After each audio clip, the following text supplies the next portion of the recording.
So here are the pitted cherries.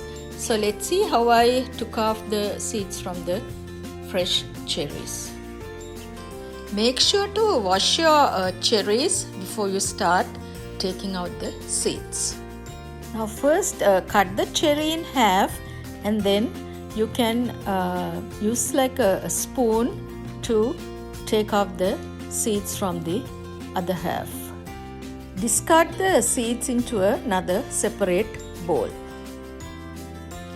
This process becomes a little bit messy, so make sure you have some papers or something to wipe off the juices from the table and surrounding areas.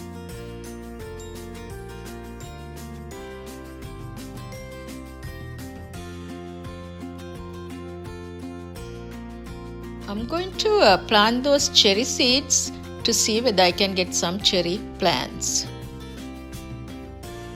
So here are the pitted cherries.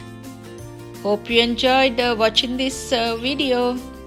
Until next time, have a great day. Bye.